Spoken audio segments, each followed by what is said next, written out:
Boa tarde, sejam todas bem-vindas e bem-vindos. Estou, como todas vocês aí, bem emocionada de estar aqui nesse momento especial, nessa tarde tão linda. Eu sou Milena Brito e hoje eu não estou aqui como professora, eu estou aqui como admiradora e também desejosa de ouvir e de conversar com pessoas tão especiais para a gente, né? A razão que nos traz aqui é uma razão enorme, né? Em tamanho, em sentido, em representação, em desejo, e é representado justamente por um livro, né? Não é qualquer livro, é um livro de cartas, um livro bem especial, e eu estou também, assim como todas e todos vocês, desejosa de saber minuciosamente todos os caminhos para que Suzane e Rafael chegassem até o projeto tão belo, tão especial. E estamos acompanhados aqui de pessoas, além do Rafael e da Suzane, de pessoas muito queridas, muito especiais, muito importantes para o nosso país e para a gente também. São pessoas memoráveis, né? E eu gostaria de falar um pouquinho quem são, não porque não saibamos, mas porque é importante a gente também nomear e trazer para perto, né, essas pessoas que estão colaborando com algo tão imenso, tão particular, sobretudo neste tempo de agora. Então, vou começar pelo nosso mais vivido, o Ailton Krenak. Ele é ativista do movimento socioambiental e de defesa dos direitos indígenas, um dos mais destacados líderes indígenas do Brasil, escritor e intelectual do povo Krenak, recebeu em 2020 o prêmio Juca Pato de Intelectual do Ano, que foi oferecido pela União Brasileira de Escritores. E é autor dos livros Ideias para Adiar o Fim do Mundo e A Vida Não é Útil. E pelos títulos a gente já percebe que é um poeta filósofo. Temos também conosco a Ângela Mendes, que é ativista socioambiental, graduada como tecnóloga em gestão ambiental, coordenadora do Comitê Chico Mendes, movimento criado para a gestão e difusão da memória e ideias do líder seringueiro Chico Mendes, seu pai, que foi assassinado em 1988, enquanto lutava pela conservação da Amazônia e das florestas tropicais do mundo. A professora, amiga, colega Suzane Lima Costa, que é professora do Instituto de Letras da Universidade Federal da Bahia, tem atuação no programa de pós-graduação em Literatura e Cultura, coordena o projeto As Cartas dos Povos Indígenas ao Brasil e pesquisa cartas, retratos e biografias dos povos indígenas. É mãe de Benjamin Apoena e nos faz muito bem com a sua amizade e por estar perto. Rafael Chucuru Cariri é cientista político, doutorando em Ciências Sociais pela Universidade Federal da Bahia, é analista de políticas sociais do Ministério da Educação, filho da nação Chucuru Cariri, pai de Benjamin Apoena e companheiro de Suzane Costa, além de ser também nosso querido amigo. Então, Suzy e Rafa, neste livro foram convidados vários autores para participar, cada um ocupando um lugar único de intervenção no mundo. E agora, o próprio livro em si, justamente por trazer essas pessoas juntas, esses projetos juntos, essas vozes juntas, o próprio livro se torna uma intervenção, né? E isso não é pouca coisa, sobretudo neste momento. E por isso eu gostaria de começar este evento pedindo para vocês, organizadores, você e o Rafa, contarem um pouco como é que foi o processo de idealizar o livro, como entendem o lugar do livro no mundo de hoje, quais foram as surpresas, os resultados inesperados, as emoções ao lerem as cartas, e como vocês também pensaram a organização da obra. Então, se vocês puderem, por favor, comecem a falar dessa obra muito especial para a gente, a razão por que estamos aqui hoje. Podemos e queremos muito também. Muito obrigada, Milena, pelas suas palavras. Eu agradeço muito a generosidade também com que você abraçou esse projeto e aproveito para saudar também, agradecer a presença do Ailton e a presença da Ângela Mendes, Ailton Krenak, e por sua presença, pelas cartas que nos enviaram, por também serem parceiros desse projeto. Eu vou estender esses agradecimentos à Sara, né, que ela é editora da Gota Cor-de-Rosa, que também nos ajudou muito em todo o processo. Aos nossos queridos intérpretes, né, quem está falando agora é a Letícia Damasceno, que é professora lá do Instituto de Letras, e a João Bispo também, que é professor do nosso instituto. E não como não agradecer a todos os autores que, com muito afeto e com muita vontade de partilha, enviaram as suas cartas para a gente, acreditaram também nesse modo de fazer, de agir com palavras. E eu queria começar falando um pouco sobre o que foi pensar a criação desse livro para a gente, tentando situar todos em relação assim, a essas duas palavras, que são as palavras-chaves aí, que, de certo modo, que nomeiam o livro, né? Que intitulam o livro, Cartas e Bem Viver. Então, as palavras não são palavras assim recentes para a gente. Então, há alguns anos, nós estudamos, nós lemos, nós coletamos cartas que são escritas pelos indígenas, e que são enviadas ao Brasil, e são cartas escritas e enviadas há décadas. Então, assim, é um cenário de muitas cartas e uma quantidade muito expressiva. Então, essas cartas, elas tratam do bem viver, e tratam do bem viver em diferentes perspectivas, em diferentes modos de colocar mesmo o que eles acreditam ser uma crítica ao Estado, o que vem a ser palavras de dor, o que vem a ser um tensionamento da própria ideia do bem viver. E uma coisa que é muito recorrente nessas cartas que a gente lê há muito tempo é que, de algum modo, nos repúdios, na vontade da boa vida, há sempre uma pergunta que se repete, né, nas cartas dos indígenas. É assim, como é que se vive uma boa vida coletiva se os seus corpos, os corpos dos indígenas, estão em constante ameaça? Então, assim, isso é algo que a gente percebeu que, de várias maneiras, em diferentes perspectivas, estava ali presentes e está presente nessas cartas.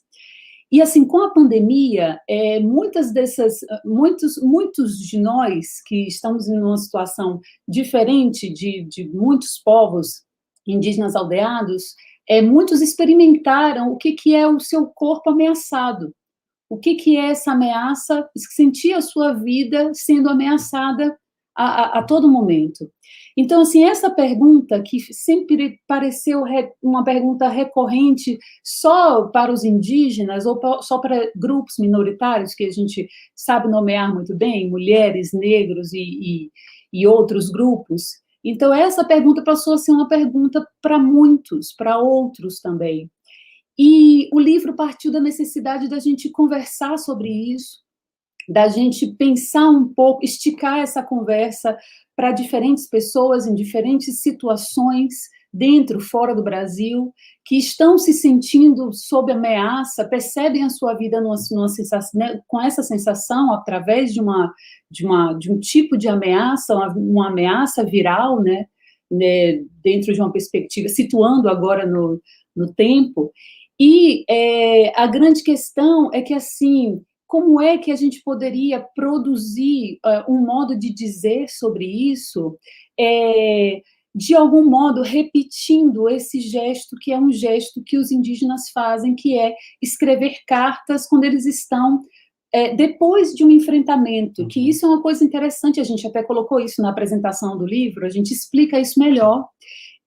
As cartas, elas vêm, e quando os indígenas escrevem essas cartas e postam essas cartas, eles já viveram lutas, enfrentamentos, eles já viveram situações de quase morte ou de assassinatos, depois de retomadas de terras, depois de grandes manifestações.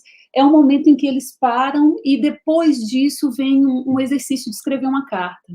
Nós já vivemos isso, eu já participei da escrita coletiva de uma carta, quando eu lecionei no magistério indígena aqui no Nordeste, e o Rafa, como indígena, Rafa já escreveu cartas, inclusive, como indígena, E a nossa grande pergunta é como é que a gente partilha aflições, como é que a gente transforma, de algum modo, esse aflitivo em reação.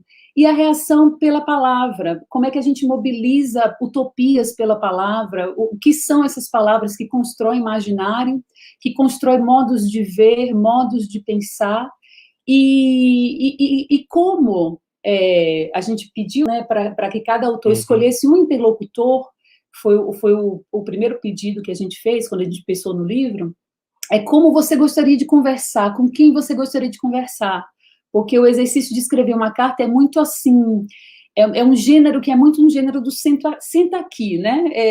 Milena até falou que é algo do íntimo, e exige, não exige, de certa forma, tanta intimidade, mas é um texto que, de algum modo, te chama para sentar perto. Então, senta aqui e conversa comigo.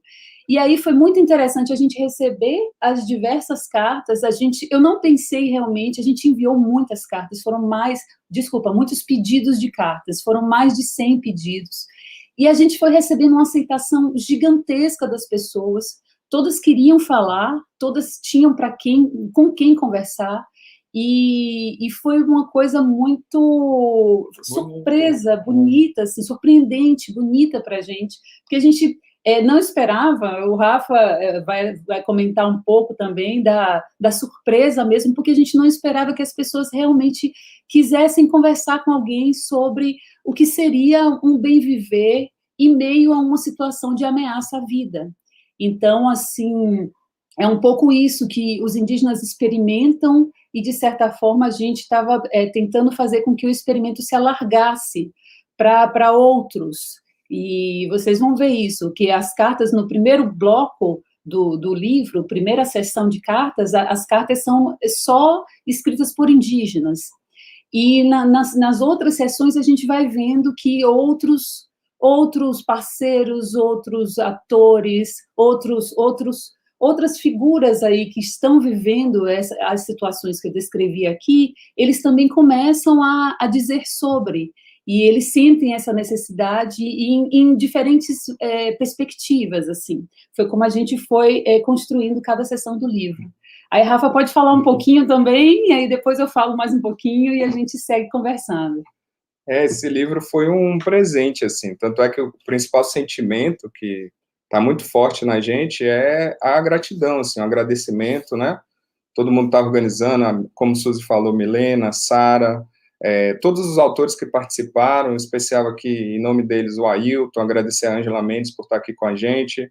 Então, assim, no começo, quando o Suzy trouxe a proposta, né, a gente tem esse projeto das cartas indígenas, e ela organizou uma apresentação no Congresso da Universidade Federal da Bahia sobre a urgência do bem viver, né? E logo após, ela gostou muito das falas que foram feitas ali, ela lançou essa ideia, me perguntou, e aí, Top, o que você acha? Meu primeiro sentimento foi um pouco de contradição, assim, poxa, num momento pandêmico, não seria melhor a gente se aquietar, não seria um pouco contraditório a gente estar pensando em produtividade? Só que conforme o projeto o projeto do livro foram tendo respostas das pessoas, dos nossos interlocutores, mudou completamente a minha chave interpretativa ali. Eu realmente recebi como um presente, porque eu comecei a dialogar com pessoas que eu já conhecia, mas também que eu não conhecia, fantásticas, com concepções sobre o bem viver, sobre a sua boa vida nesse momento que a gente vive. Eu comecei a aumentar muito uma potência positiva, porque o feedback das pessoas era interessantíssimo, as pessoas nos agradeciam, obrigado pelo convite, porque nesse momento eu estou podendo falar sobre algo fora dessa pressão insuportável que a gente está recebendo. As pessoas agradeciam, e ao mesmo tempo a gente ficava realmente quase repetindo o movimento da carta, né? Ansiosos quando alguém respondia, terminei minha carta, e a gente recebia a carta, a gente lia com um contentamento enorme, respondia a pessoa agradecendo. Então, para mim, foi mudando completamente a interpretação, porque a gente começou a perceber que uma vez que nós conseguimos seguir todos os protocolos sanitários, né? Temos o privilégio de poder fazer o isolamento social, que não é fácil, mas pelo menos diminui um pouco suas pressões sociais e econômicas. Com o isolamento, você tem a questão terrível da pressão psicológica. A gente entrou numa economia do cuidado muito grande dos nossos parentes, das lives, das campanhas.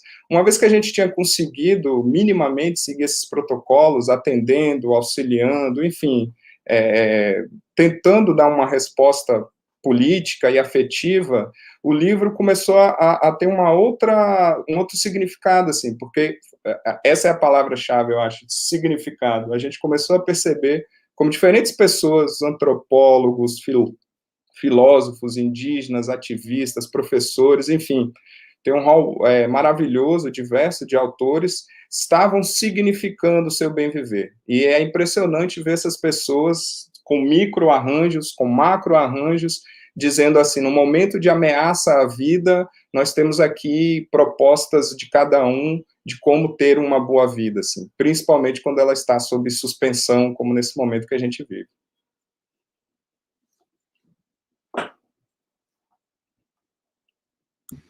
Muito obrigada, Rafa e Suzy. É muito bonito ver também como vocês pensaram, porque eu já tinha me emocionado muito no projeto, organizando, fazendo esse processo de revelar o livro, e achei muito especial que as cartas, elas são realmente de uma variedade incrível, e que tem cartas que são imagens, né, cartas que são desenhos, que são artes, e que falam também, né, de todas essas complexidades. Bom, a gente vai falar mais sobre o livro no decorrer dessa live, e agora, assim como todas e todos emocionados, depois dessa brilhante participação de ontem no Roda Viva, como a gente falou há pouco, a Ailton Krenak, assim, deu, de certa forma, a todas as brasileiras e brasileiros um momento de alívio e, ao mesmo tempo, de preocupação por ter visto que, historicamente, o Brasil continua nos seus mesmos lugares de violência e de perigo, e, ao mesmo tempo, conectar isso com uma beleza, né, de alegria por estarmos vivos. Achei muito lindo. Então, vou puxar aqui uma provocaçãozinha para o Ailton, para a gente trazê-lo para esta conversa. E quase de verdade, né, porque ainda é um encontro virtual, mas eu já sinto como se fosse de verdade, então realmente quero agradecer a você por sua presença, por sua experiência maravilhosa, sempre generosamente compartilhada. E, claro, você tem uma trajetória longa, rica, muito particular, né? E de onde você fala, você nos leva sempre a querer ir além da questão do indivíduo, ou pelo menos superar essa lógica moderna do sujeito como eixo de progresso, das ideias às coisas materiais, e do próprio bem viver, que é o tema que atravessa essa obra que celebramos hoje. Então, e cuja obra você abre também com uma carta. Então, eu queria, Ailton, que você falasse um pouco como é que você entende o seu lugar no mundo a partir dessa perspectiva que eu abordei aqui. Boa tarde, queridos, queridas, boa tarde a todos que estão também nos acompanhando nesse encontro, nessa tarde, celebrando Cartas para o Bem Viver. Eu quero cumprimentar o Rafael e a Suzane por terem tomado a iniciativa de convocar-nos para essa realização, né, para a gente compartilhar as visões que cada um, nessa condição de isolamento, acaba por refletir, talvez mais do que no tempo folgado das nossas rotinas, sobre questões muito sensíveis, muito importantes e que dizem respeito mesmo àquilo que o Rafael já se referiu, que é uma urgência do tempo em suspensão que a gente está passando.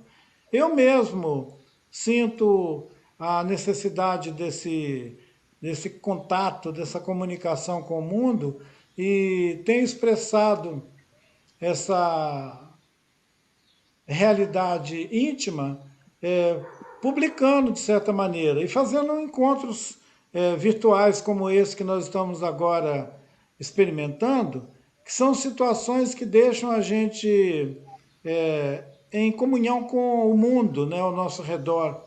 A carta tem mesmo essa maravilha de poder, mesmo antes dela chegar no interlocutor, ela já tem o dom de nos fazer sentir ligados, relacionados com o mundo. Eu queria cumprimentar a Ângela e lembrar que essa ideia das cartas, né, o pai dela, o Chico, ele tinha uma poética sobre esse mundo que nós vivemos, a ponto de acreditar que ele podia mandar uma carta para o futuro, para os jovens que iam aparecer nesse mundo, para compartilhar esse mundo com a gente lá em 2100, e 2012, 2000 e tal. Então, esses sonhos, essas possibilidades de imaginar mundos e que ainda não existe, mas que a gente possa afetar esses mundos com o sentido de viver melhor no mundo e com os outros seres todos, essa poesia ela é poderosa.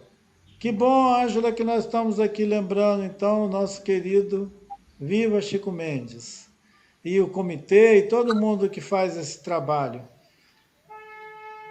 Eu vivo essa experiência de ter compartilhado com pessoas de geração mais velha do que eu, e depois com a turma da minha geração, que já estão agora nos seus 60, 70 anos, a maravilha de constatar a cada jornada que nós somos sempre capazes de inventar uma melhor maneira de resolver aquilo que se configura como obstáculo, como ameaça, como conflito, e que também nos momentos de trégua nós somos capazes de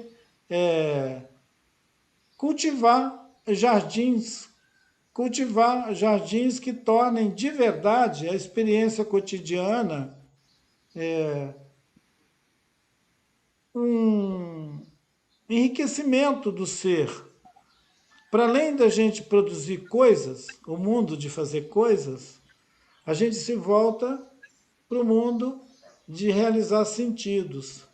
Eu acredito que as cartas vão provocar esse sentimento naqueles que vão receber essas cartas. É cheio de sentido poético, né? Parabéns a todos que colaboraram para as cartas ficarem bonitas. Parabéns para o Denilson, que fez essa arte tão original, bacana, cheia de marcas, que provoca a gente a querer ficar andando naqueles caminhos assim. Vamos ver o que o Denilson deixou aqui, os rastros dessa onça. Então, parabéns a todos pelo objeto livro, gente. E o que é interessante é a gente poder perceber que, para além do formato de um objeto livro, ele traz a possibilidade de nos afetar uns aos outros, né? Com as palavras. Eu estou vendo que a Graça Graúna está acompanhando aqui, ela está botando mensagens para nós ali, querida. E, para além desses que mandaram cartas, os que vão receber as cartas podem ter certeza que vai ser mesmo um contentamento. Eu estava dizendo que a minha troca com talvez 3 gerações de pessoas, que alguns deles já não estão mais presentes entre nós, não só por causa dessa tragédia sanitária que é a Covid, mas porque também fizeram suas jornadas e foram habitar aquele mundo dos encantados. Eles nos legaram também muitas mensagens. Eles deixaram a sua vida, né, o seu testemunho de vida, como uma trilha para a gente poder se orientar aqui, né, para a gente se guiar aqui no mundo. E saudar os encantados, que estão sempre ao nosso lado, à nossa frente, acima também, à nossa direita, à esquerda, e que nos dão a capacidade de comunhão com isso que, nesse tempo mais recente que nós compartilhamos, muitas pessoas de diferentes comunidades invocam o sentido da ancestralidade. E eu tenho observado, achando muito bom, que mesmo meninos que nasceram e viveram em situação urbana estão prospectando o sentido de ancestralidade.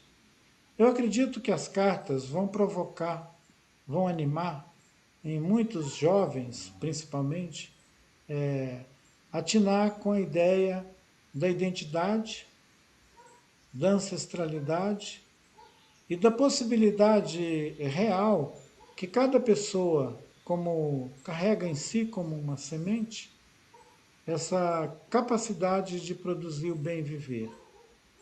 O bem viver ele é uma produção, ele não é alguma coisa que está pronto para a gente se apropriar dele, como no dizer do Copenau Yanomami, como uma mercadoria.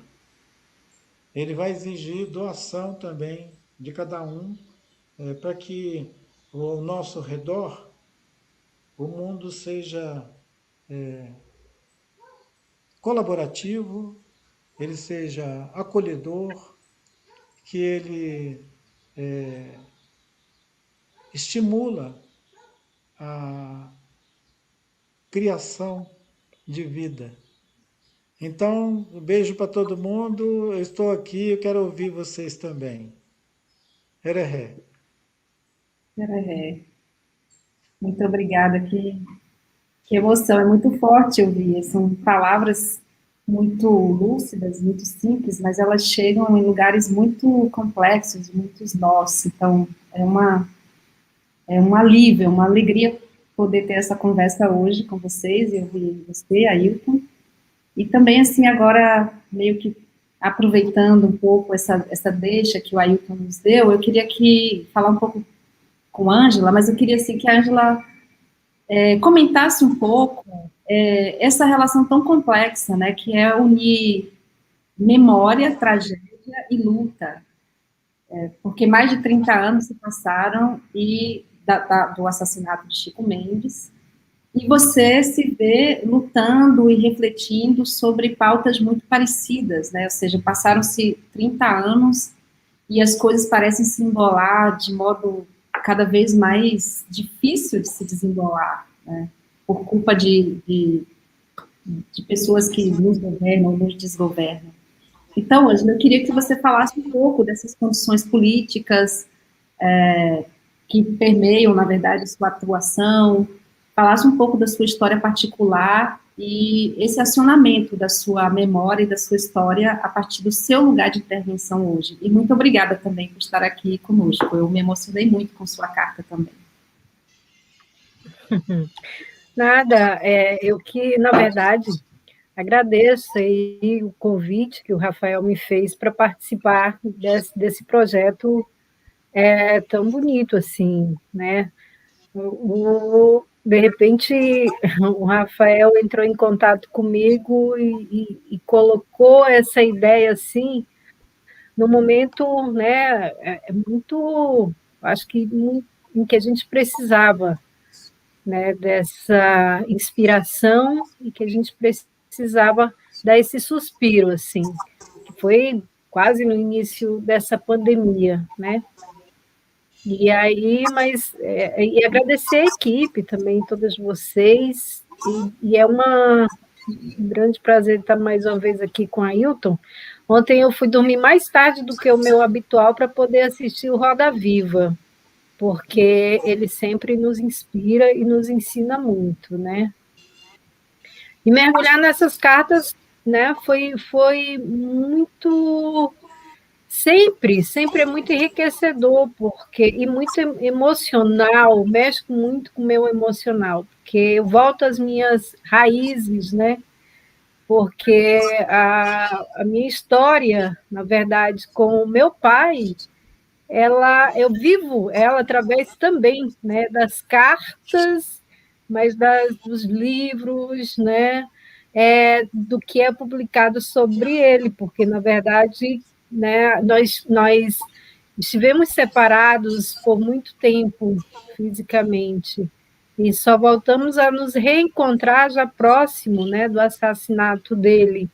Então, eu sempre falo que o que eu, né, tenho do meu pai hoje, né, o Chico que eu construí no meu imaginário e no meu coração, ele nasceu muito também do que os companheiros dele, né, me ensinaram sobre ele, do que os livros me ensinaram sobre ele também, do que, né, os parentes, a família me ensinaram sobre ele, porque a gente, né, não teve tempo de retornar, né, ao nosso ponto a nossa origem, ao nosso ponto de partida ali na relação pai e filha, né?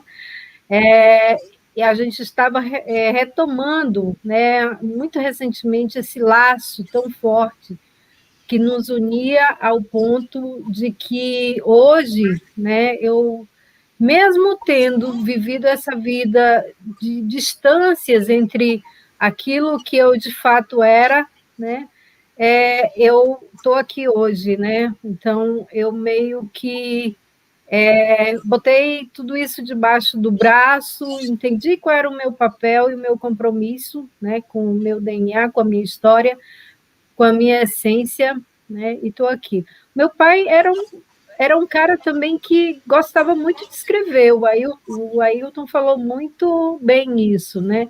Ele deixou esse testamento, mas ele escrevia. De repente, eu até posso pensar que ele aprendeu tanta coisa, né, com os parentes indígenas, da época da construção da aliança, da época dessa caminhada, né, junta ali, que talvez as cartas também possa ter sido uma dessas coisas boas, né, que ele levou para a vida dele. Né? Ele escrevia carta. Esses tempos atrás eu encontrei uma pessoa que tinha uma carta que ele escreveu, né, quando estava indo deixar essa pessoa na rodoviária, onde ele estava num momento de muita ameaça, e ele escreveu isso na carta: olha, eu estou aqui na rodoviária te acompanhando, mas tem nesse momento, né, uma pessoa da Polícia Federal, né, que está me espionando. Então, ele levava essa vida, né? Ele colocava isso nas cartas dele também, aonde quer que ele estivesse. E escreveu cartas para presidente da República, né, para ministro da Justiça, falando das ameaças que ele sofria. Bom, dito isso tudo, eu acho que assim, esse meu retorno, né, a essa minha essência, essa minha origem, que eu amo muito tudo isso, porque, né, e a carta me traz esses momentos, porque é muito forte para mim, né?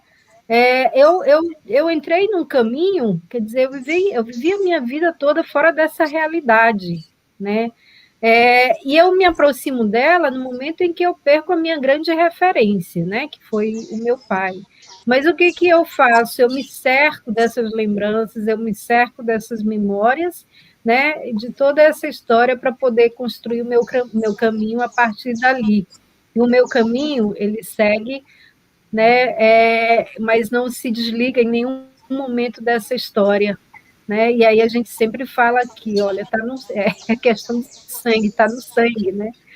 E de fato, mas é mais do que isso também, é a gente perceber que, né, o caminhar do mundo, né, que nos trouxe até aqui, eu não poderia me ausentar, eu não poderia me omitir de assumir a minha parte nesse compromisso também, de tentar, né, escrever uma outra história, de tentar também trazer daquilo que eu aprendi, daquilo que eu trago na minha história, né, um pouco do que é esse conceito do bem viver também, né, a partir dos territórios, a partir da luta pela criação dos territórios de uso comum, né, e E isso é muito forte, porque se a gente for pensar, né, você ter, por exemplo, o teu território hoje consolidado, isso também traz para você uma sensação de segurança, né, um território onde você tem a tua autonomia, isso também é bem viver. É bem verdade que o bem viver é um estado, na verdade, de espírito, de vivência, de relação, né, com aquilo que te cerca, né? É imaginar realmente um outro mundo, né, onde a gente pode viver, né, reciprocamente, solidariamente. Eu acho que, né, nos territórios a gente vê muito isso, né? Passa, né, por essa eu acho que sim, nasce com os povos indígenas, nessa relação intrínseca que eles têm com a natureza, onde, na verdade, eles se põem, né, eles são a própria natureza. E a gente, né, então, fica imaginando que essa relação ela é possível a partir de que outros elementos, a partir de que outras populações, né, talvez se enxerguem também como parte, né, desse bem viver. Acho que se a gente conseguisse fazer um pouco dessa ligação com essa sociedade urbana não indígena, né, que não consegue ainda entender, né, essa ligação direta do mundo como a gente vive hoje, né, o consumismo, o imediatismo, né, o capitalismo que nos leva a um caminho à beira, na verdade, do abismo. Então, assim, a sociedade né, não indígena, machista, racista, preconceituosa, evoluiu em direção a um abismo, e esse abismo nos trouxe até hoje, né? Se existe um caminho de volta hoje, é a gente, né, olhar na nossa origem ali. É como que essas populações que estão organizadas coletivamente, elas conseguem resistir, né? Que nem o próprio Ailton falou, né? Que eles resistem, mas eles resistem por conta, né? Por causa de suas cosmologias, do seu modo de ver o mundo, de se enxergar nesse mundo, né? Indissociável, né? Do que é a natureza, do que é a água, do que é a floresta, enquanto a sociedade moderna hoje olha isso como se fosse uma vitrine, né? Como se estivesse numa vitrine, e tão distante de todos nós, quando isso está tão perto. Né? É simples, mas é complexo, porque depende muito, né? Não só do querer, mas depende de toda uma relação, um processo que a sociedade foi construindo ao longo de todo esse tempo e nos distanciando, né? Uns dos outros, nos distanciando, né, da própria natureza, como se ela fosse uma coisa e nós fôssemos outra coisa, é como se existisse esse muro que nos separa do que nós somos e da nossa origem, né? Então, é um paradigma que esse estado de pandemia nos trouxe hoje também, né? Essa pandemia, além de escancarar todas essas desigualdades, injustiças, né, do mundo, nos traz também para outras reflexões, como é que hoje a gente, né, se aglomera, as pessoas se aglomeram para ir, né, satisfazer um desejo momentâneo, mas não consegue ficar isolados ali pensando num bem comum. Então, a gente ainda pensa muito no próprio umbigo, ainda pensa muito a partir da nossa própria existência, mas não pensa no coletivo. Acho que começa da gente pensar aí, né, para onde é que a gente está caminhando e aonde a gente quer chegar.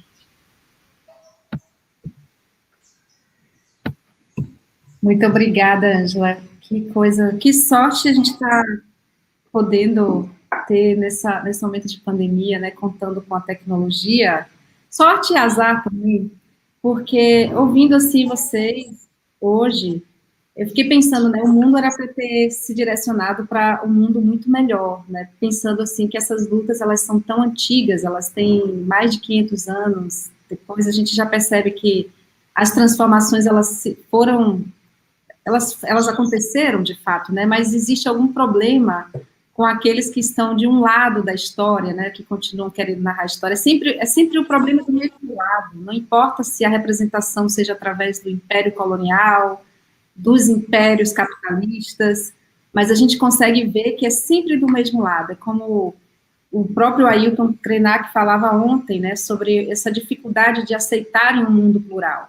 E aí veio a sua história agora, Ângela, recuperando essas lutas de seu pai e se misturando, né, se indissociando dessa história anterior, e aí vem toda essa geração minha e de Rafael e de Suzane, né, que de alguma forma, as nossas intervenções, elas parecem limitadas, né, mas elas podem ter um efeito de verdade, como essa intervenção agora concreta que Rafael e Suzane propõem, com algo tão simples, que são cartas, né, ao invés de ensaios duros, científicos, eles pausaram um pouco as pesquisas, os arquivos,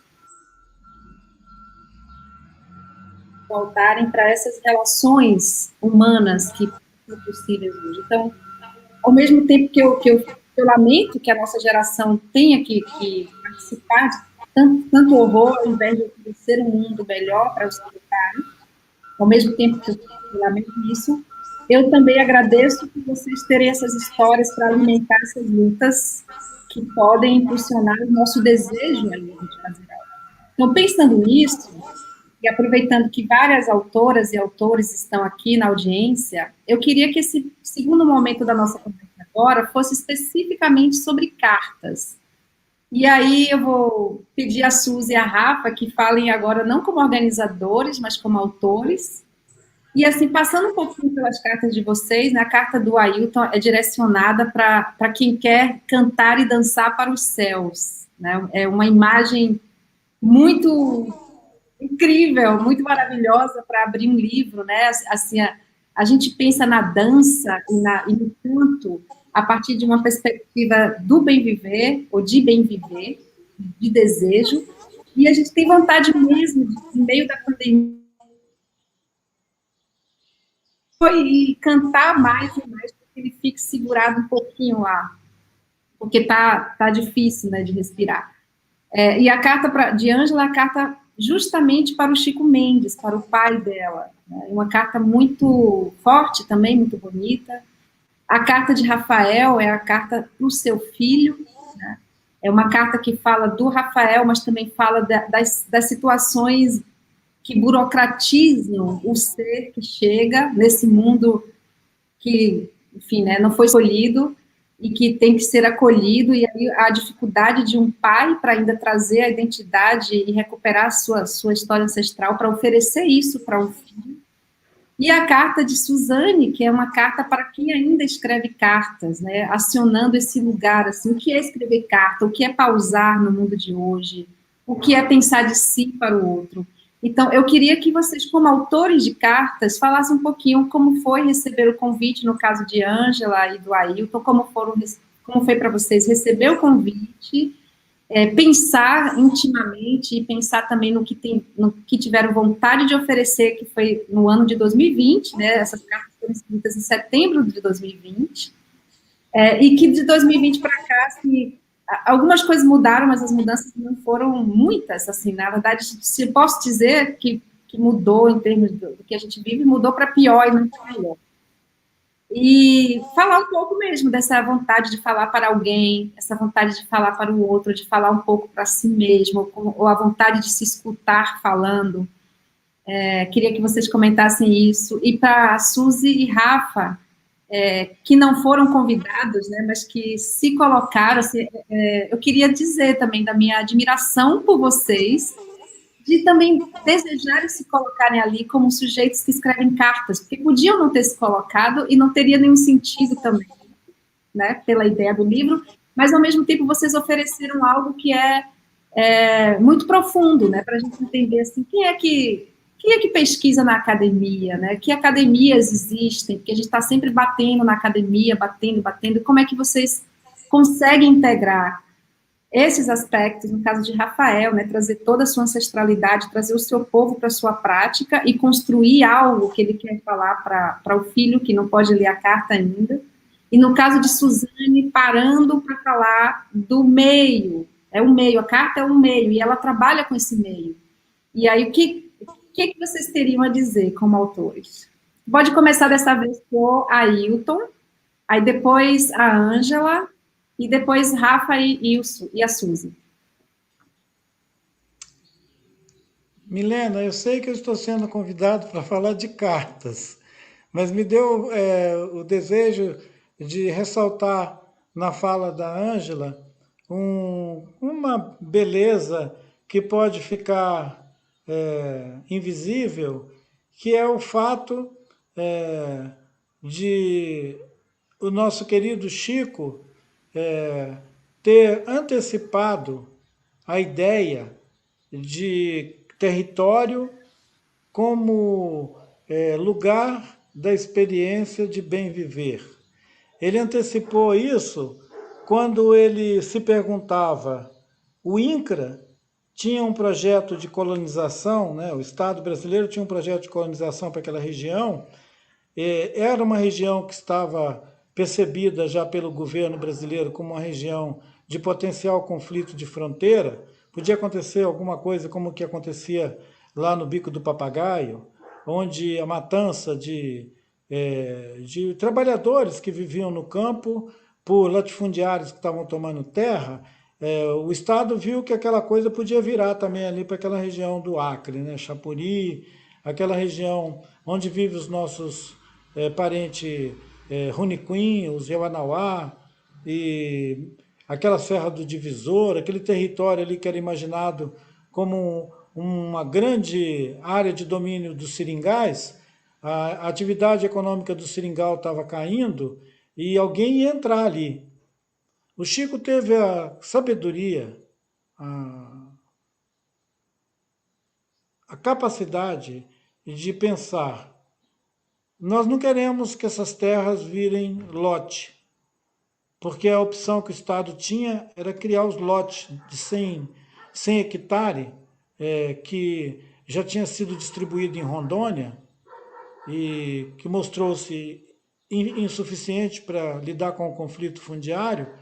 E o Chico entra com essa ideia maravilhosa das reservas extrativistas como um conceito que era tão inovador que tinha pouca chance política daquilo ser uma alternativa à colonização feita pelo INCRA, que é mal feita já.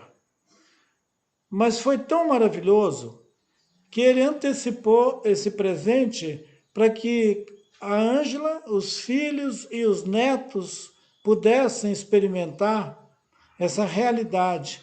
É uma realidade que transpõe o campo do sonho e vem para esse mundo material, que tem dureza, que tem conflitos, mas que representa uma incomparável situação em que comunidades podem se constituir dentro da floresta, viver a sua experiência de comunhão com outros seres, fora dessa pressão de mercado, de economias, que é muito brutal quando você não tem essa alternativa. Quando você não tem essa alternativa, você tem a migração, você tem os centros urbanos. Infelizmente, você tem agora o desemprego, a pobreza e um monte de gente jogada nas ruas. Um colega que trabalha aqui na região, ele foi a São Paulo a semana passada e me contou que ele ficou impressionado com o tanto de gente que está na rua em São Paulo, nas ruas. E ele nunca tinha visto tanta gente nas ruas. Aí eu fiquei imaginando, essas pessoas estão nas ruas não só porque nós estamos vivendo uma pandemia, mas porque essas pessoas foram enxotadas dos seus territórios. Os territórios onde eles podiam estar resistindo com mais resiliência o dano do contágio, foram retirados deles há 20, 30, 40 anos atrás, em alguns lugares.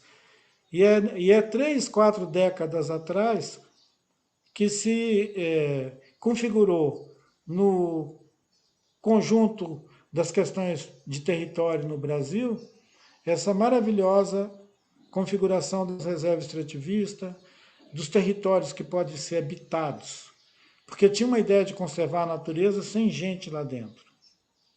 E essa luminosa presença do Chico, ela incidiu sobre um campo que estava esquecido, como uma carta benfazeja, né?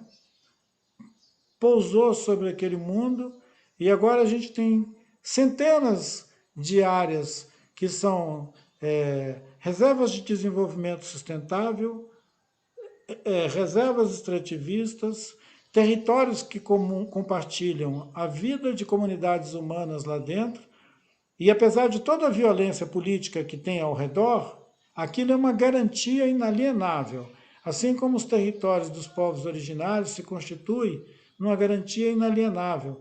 A gente ressaltar também nesse dia, que é no estirão de uma semana de debates que vem se seguindo sobre a violência do Estado contra os povos originários e contra os territórios de autonomia, é bom ressaltar isso, nesse momento em que essas cartas benfazejas vão ventilar novas ideias, novas poéticas sobre a vida e sobre o mundo que está aí nos proporcionando a experiência de recriação de mundo. Reservas extrativistas, unidades de desenvolvimento sustentável, que pode compartilhar a vida com comunidades humanas, é uma invenção recente, dentro de um contexto político onde isso era improvável. Isso é um ótimo insight para a gente saber que nada é impossível. Mesmo agora, quando nós ouvimos que a gente estava diante de uma situação tão desanimadora, e imaginar uma ação que fosse assim uma celebração, que animasse essa troca de afetos pelas cartas, e houve coragem e disposição de fazer isso, e agora nós estamos aqui colhendo. Então a gente pode semear, que com certeza a gente vai colher também essa possibilidade de fazer aquilo que a minha carta convoca, que é o desejo de cantar, dançar e suspender o céu. Porque isso é cura, a gente está precisando de cura. Então, vamos invocar essa força que existe no próprio território, nos lugares onde nosso povo ainda resiste, e convocar aqueles que têm o desejo também de criar novos mundos, que entrem em ação. Vamos nessa. Vamos suspender o céu. É isso. Viva o Chico! Viva o Chico! Viva o Chico! Muito obrigada, Ailton, pelas suas palavras. Ângela, agora que o Ailton fez uma carta ao vivo, acho que deu uma caída aqui, hein, gente? Não caiu, não. Travou aqui não, o meu.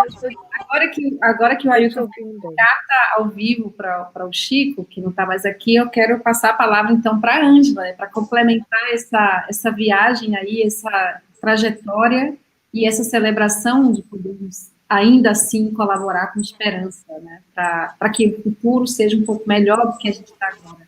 Mas aí eu queria, então, que a Ângela falasse um pouco sobre essa intimidade de vida e essa comunhão de lutas a partir desse lugar de oferta, né? Porque você ofereceu para nós, para todo o Brasil, aliás, para todo o mundo, uma carta que é muito, muito especial, porque ela liga a sua história íntima, a sua descoberta. Você fala assim que está aprendendo mais sobre o seu pai, agora entendendo as lutas e recuperando esse rastro dele pelo mundo, pela terra. Então, você pode falar um pouco sobre isso? Tá bom. Nossa, que coisa mais linda. Eu estou gostando tanto. Queria mandar um abraço especial para todos que estão nos assistindo, todas e todas, né? Eloá, Diosmar também, que deu um alô para a gente. Eu fico assim, nossa, eu fico olhando o Ailton falar, né, sobre a luta, sobre esse movimento, né, de uma forma tão poética.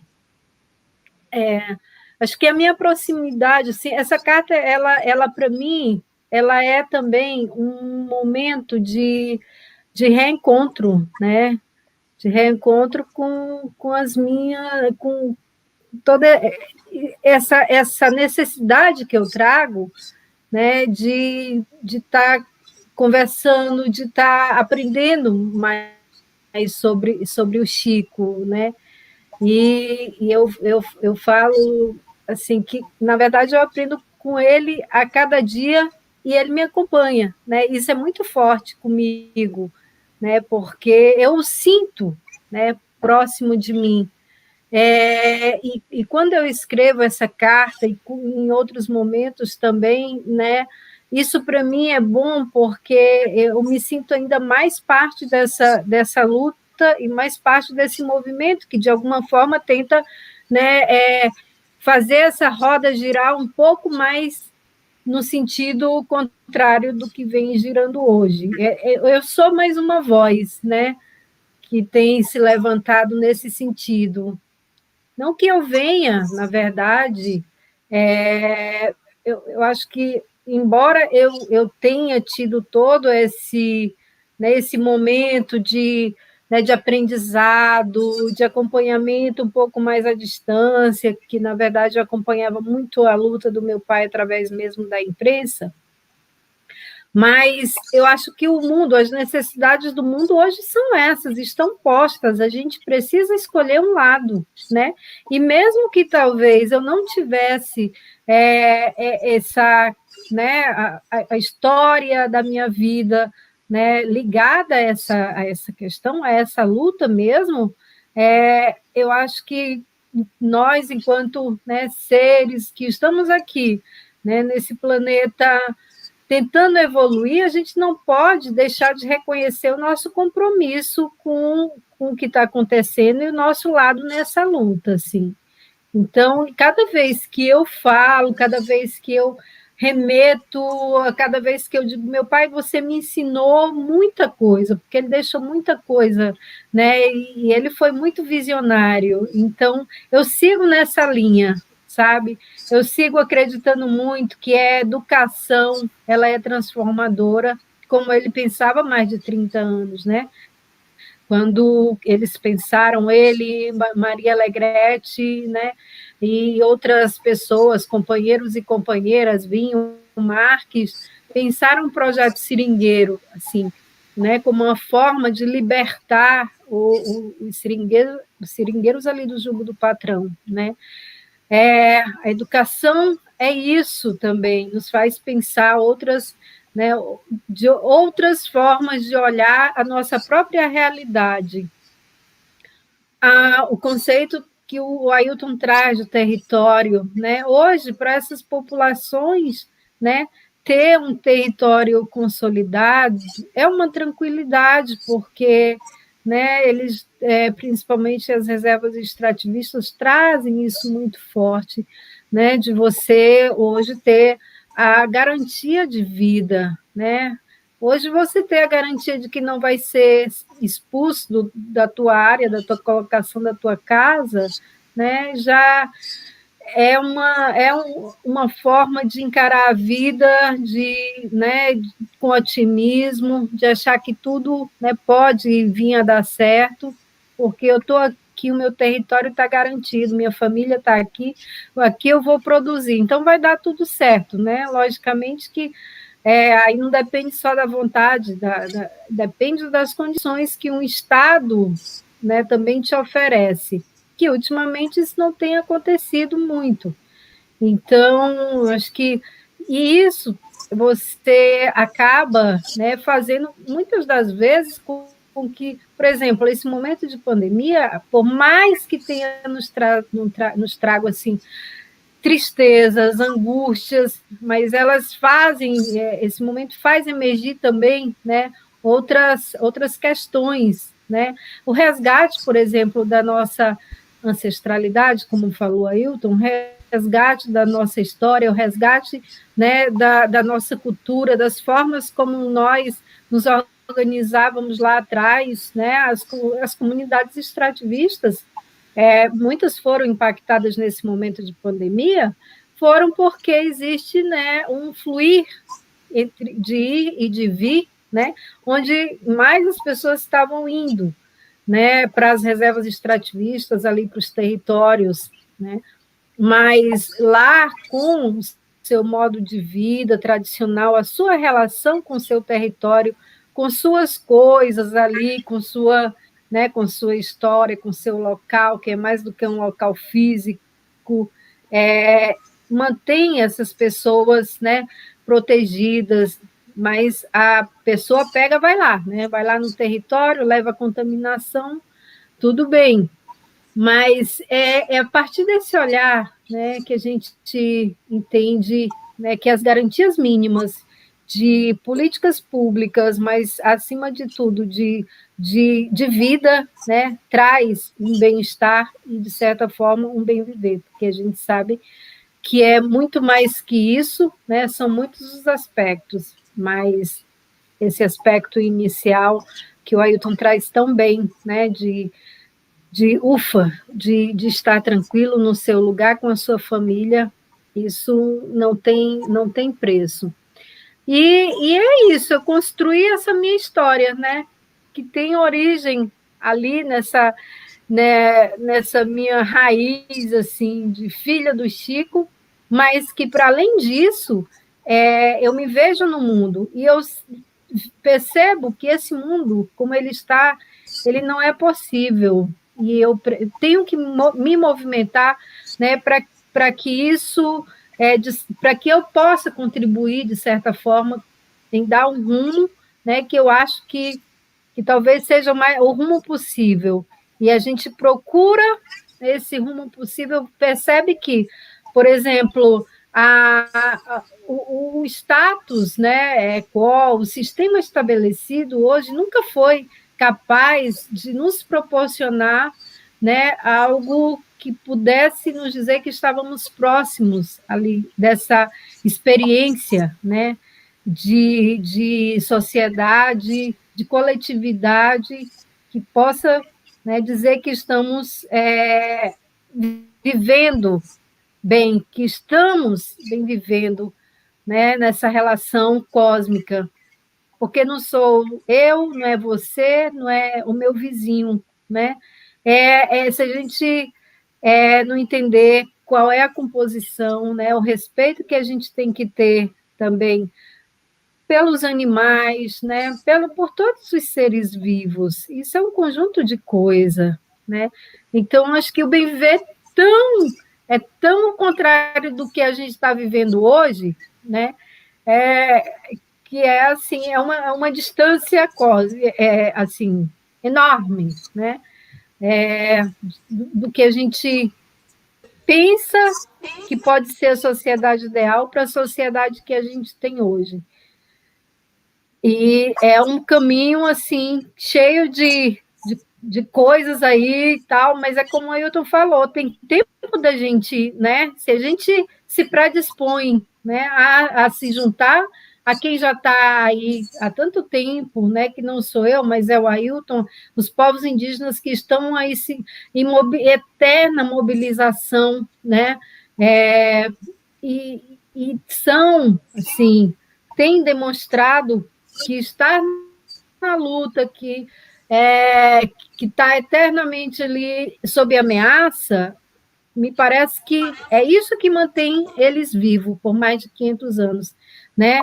Isso os mantém a luta, os mantém vivos, mantém em constante atenção, em constante alerta, né? E isso parece que que revigora, né? Então, assim, a sociedade, acho que precisa pensar realmente, né, sobre tudo isso. A gente entrou num caminho que parece que, né, formou uma bolha de poucas pessoas que se deram bem, né, super bem, inclusive se deram bem até na pandemia, que parece impossível, de um mundo de gente que não está tão bem, que está vulnerabilizado, que está precisando de cuidado, precisando de solidariedade. Será, então, que a gente está indo no caminho certo? Né? Não pode ser que esse desenho que está feito aí nos mostre que estamos no caminho certo. No entanto, eu acho que assim, esse livro ele mexe justamente aí, né?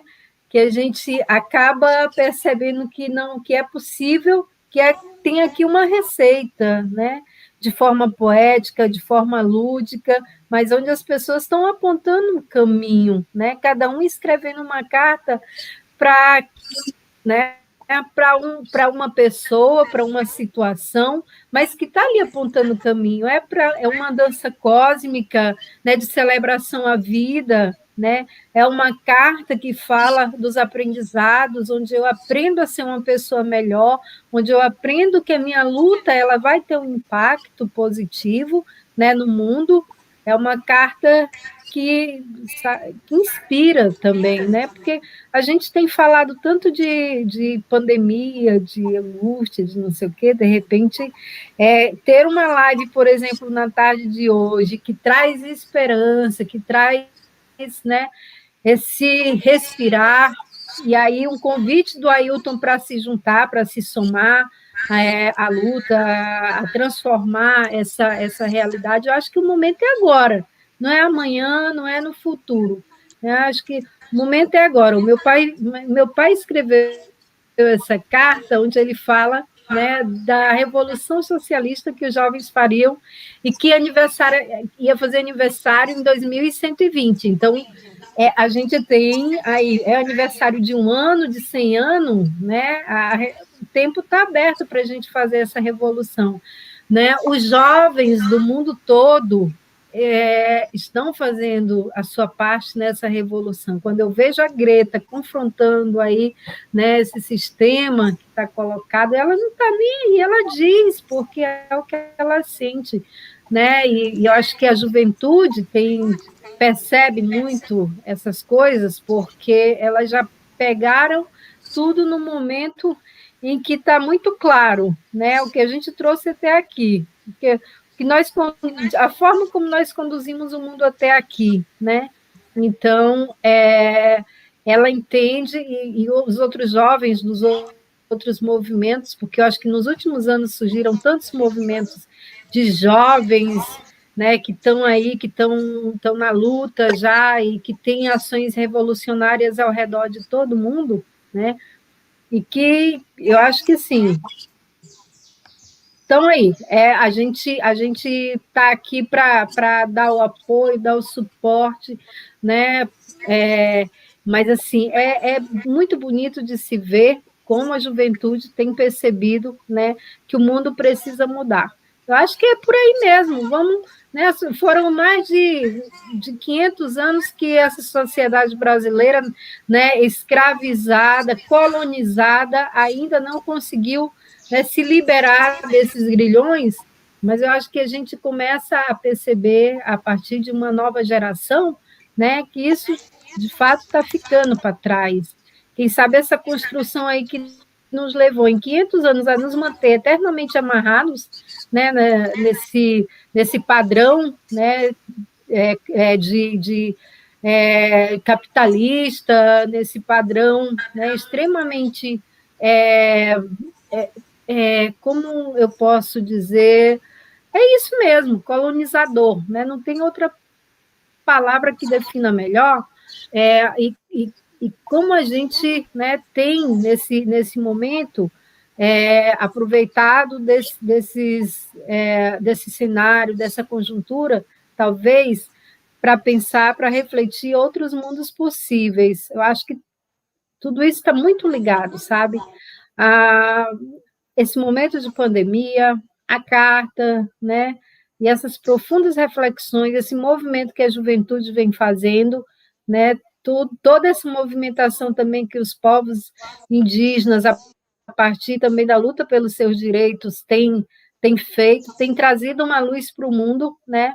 E a gente tem percebido isso. Obrigada, Ângela. Importante tudo isso que você falou. Obrigada. Suzy e Rafa, vocês? Pode ser.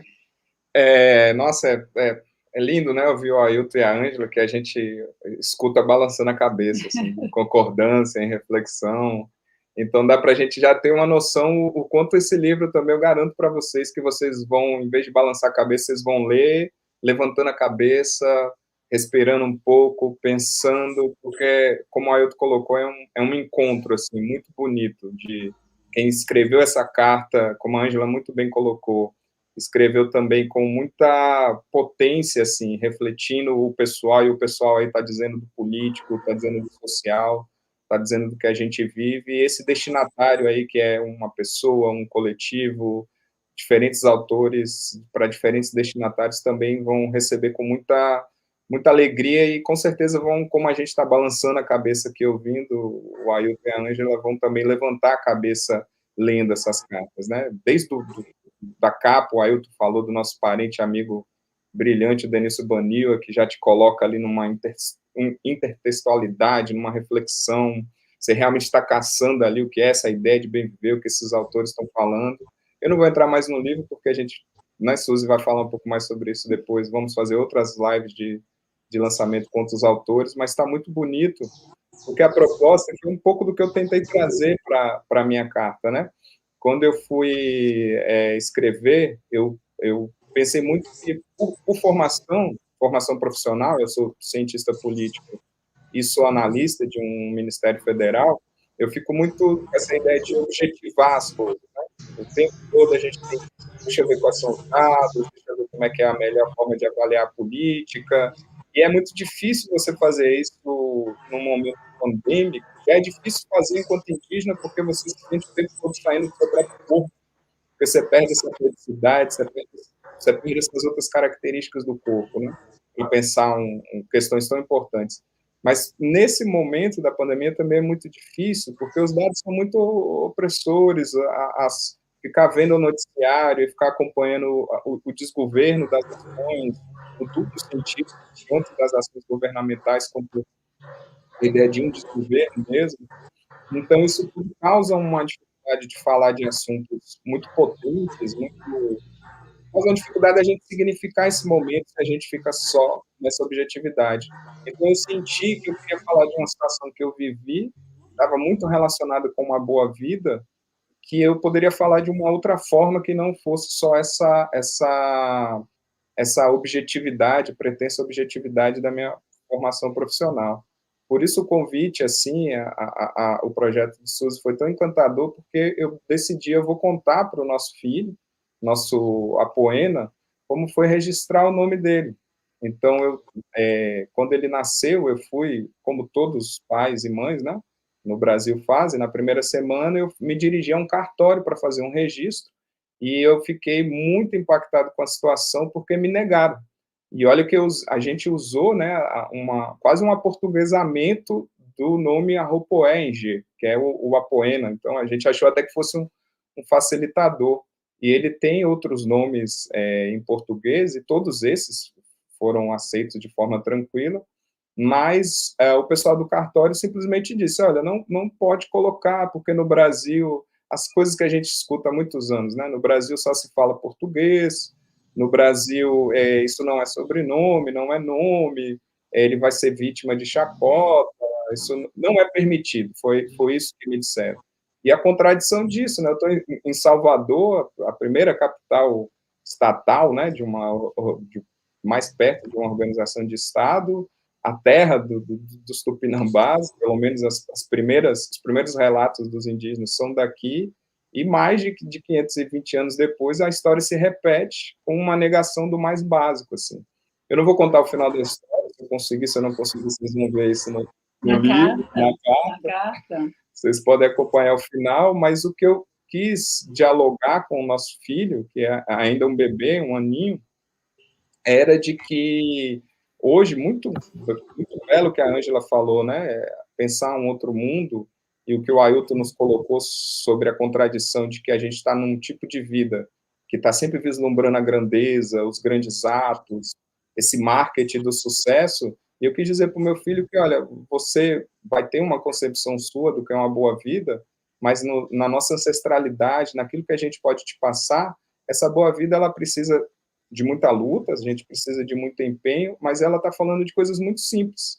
Principalmente numa pandemia, se a gente perguntar para as pessoas, acho que a maior parte poderia facilmente responder, né, o que você deseja hoje para ter uma boa vida? É um toque, é um abraço, é uma confraternização, é estar em coletivo, é estar... Às vezes é simples, é poder tirar essa máscara enquanto você estiver, talvez, falando com esse interlocutor. E, no caso dessa carta, eu quis dizer isso para o nosso filho.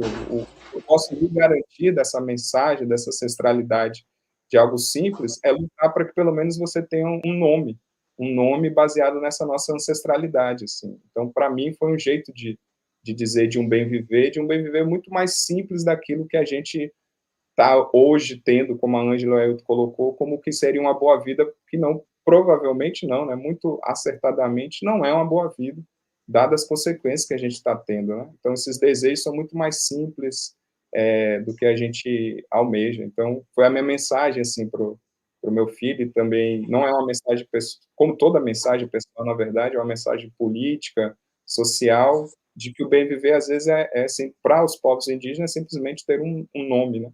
Nos registros oficiais do Brasil. Pois é, não foi só... Foram dias, né, para a gente conseguir colocar esse nome. A carta é uma outra carta também que é muito significativa desse encontro, né, entre gerações.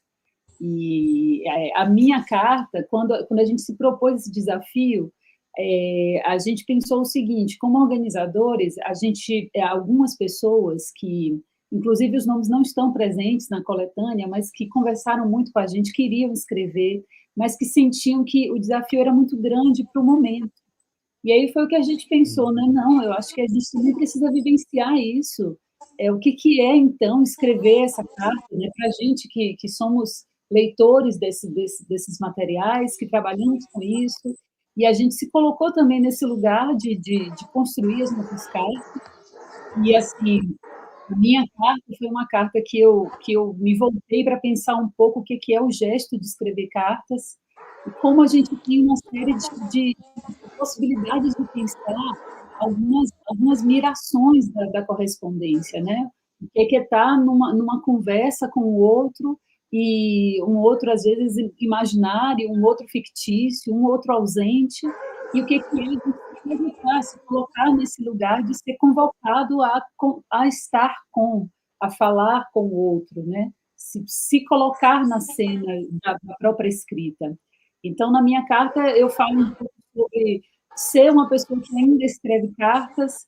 Eu falo da minha vontade, quando eu fiquei muitos anos estudando as cartas dos indígenas, e eu me perguntava quem responde essas cartas, quem tem as respostas, e eu pesquisei muito, e achei um texto apenas, que era uma referência que os próprios Guarani, por exemplo, faziam de uma resposta que eles tiveram do presidente Lula. Mas a gente não encontrou muitas respostas nesses casos, e são mais de 1.000 cartas. E aí, assim, eu fiz um exercício de pensar uma carta e de escrever uma resposta, e até hoje eu não consegui ainda construir esse exercício de responder e de estar nessa conversa com esses outros que escrevem tantas cartas para esse Brasil, que sou eu, que somos tantos, né? Então, a minha carta é uma carta que conversa com pessoas que ainda escrevem cartas. Então, foi essa a ideia. Eu queria só fazer, antes de encerrar a minha própria carta, eu sei que Milena pediu para a gente falar só como autores, mas é sempre a gente lembrando de outros momentos do livro, e como o próprio Ailton, o Rafa também já lembraram aqui, da parte imagética, de todas as cartas que foram produzidas com imagens.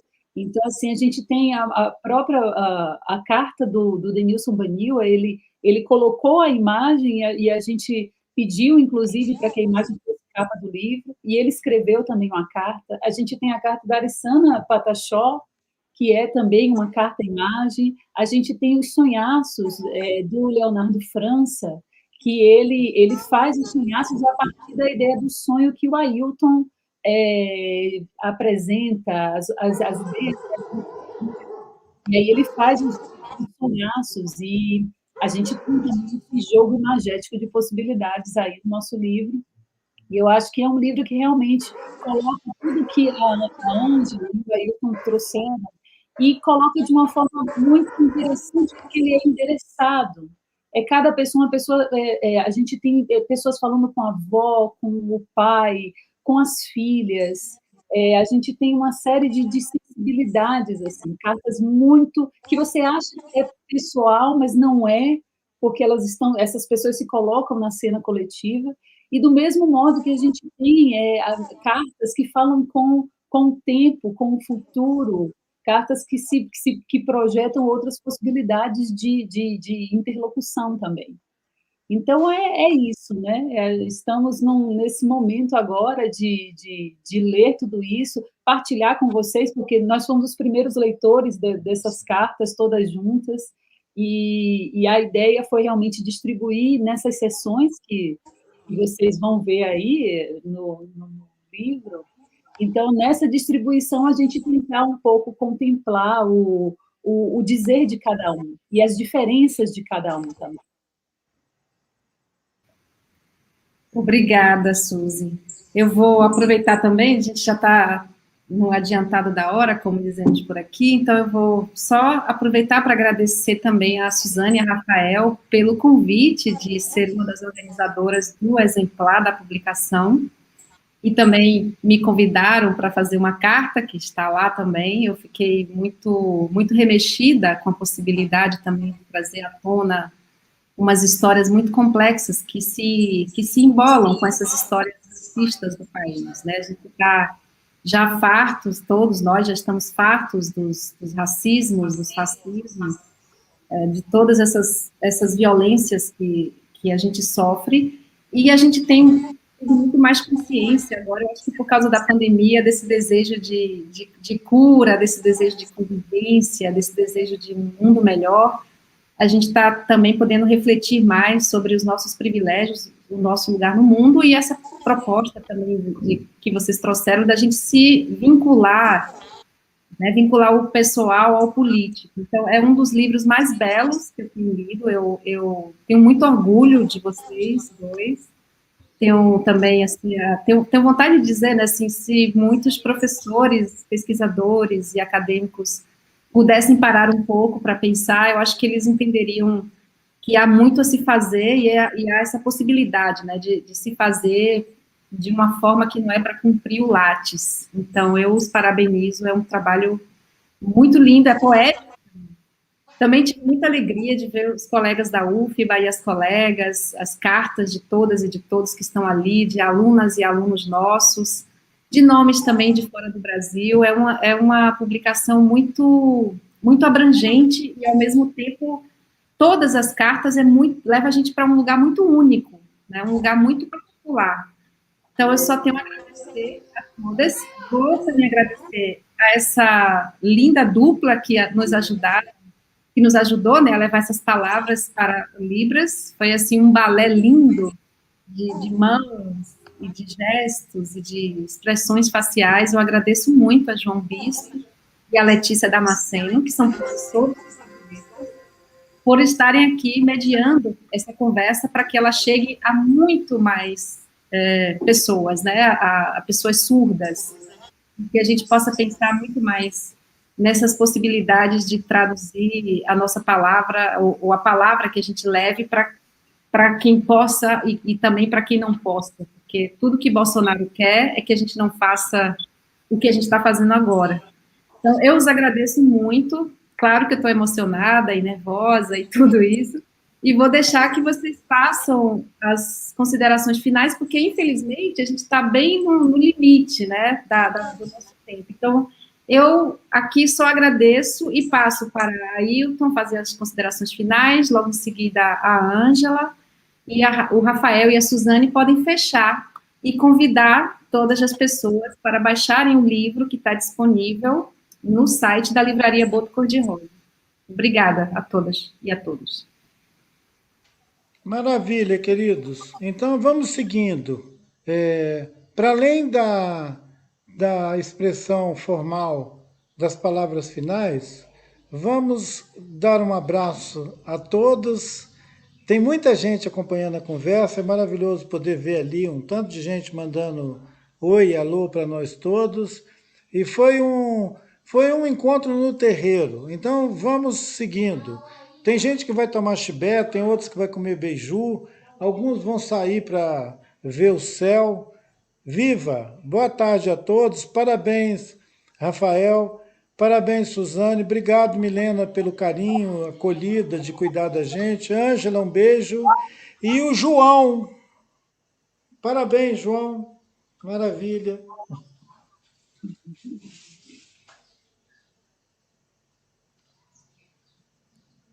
Opa, é minha vez? Parabéns a todos vocês, todas vocês, meninas. Ailton, nossa, que gratidão poder compartilhar esse espaço, né? Um agradecimento ao João, né? Por esse trabalho de interpretação de Libras tão importante, né? Para a inclusão. A condução, né? Você foi perfeita, brilhante, e dizer que, na verdade, o bem viver é um chamado a isso, a escrever um livro, a fazer uma poesia, né? A dançar para o sol e para a lua, e a fazer uma revolução, cuja única arma é a fome por justiça social, né? Então, tenhamos todos e todas aí uma semana muito produtiva e encantada. Beijo. Obrigado, Viva, Milena. boa tarde. Boa tarde, Ailton. Eu queria agradecer Maravilha, muito, queridos. muita gratidão a Milena, a Sara pela organização, todos os autores que contribuíram. Realmente foi um presente, como eu disse antes, a gente pôde dialogar, observar como é que vocês estão pensando nesse momento e aumentou muito minha potência. Cada carta que a gente recebia, cada carta que a gente lia, eu ficava tietando, meu Deus, você viu a carta da Ângela? O Ailton escreveu, mandou, e a gente ficou assim, transbordando de alegria com cada palavra escrita. Então, a gente apostou muito, estamos muito, dá para perceber, né, o orgulho que a gente está desse projeto, porque tem muita gente boa. Garanto a vocês, repito, vocês vão ler com a cabeça para cima, refletindo, realmente pensando muito sobre o que está sendo dito, o que está sendo passado ali. Então, gratidão, obrigado, e a gente continua essa conversa, porque a ideia da correspondência é essa, né? A gente está trocando e cada vez mais trocando. Muito obrigado, gente. A ideia é seguir mesmo, a gente vai ter ciclos de conversas com os outros autores, o ciclo começa em maio, e a gente em maio a gente começa, e a gente vai ter a presença de todos os outros autores das cartas, a gente vai conversar muito ainda sobre esse livro, sobre o bem viver nessas diferentes perspectivas, e eu agradeço também muitíssimo a Milena, ao Ailton, a Ângela, ao João, a Letícia, a Sara, que está, né, na condução técnica dessa transmissão. Muito obrigada, gente, muito obrigada mesmo.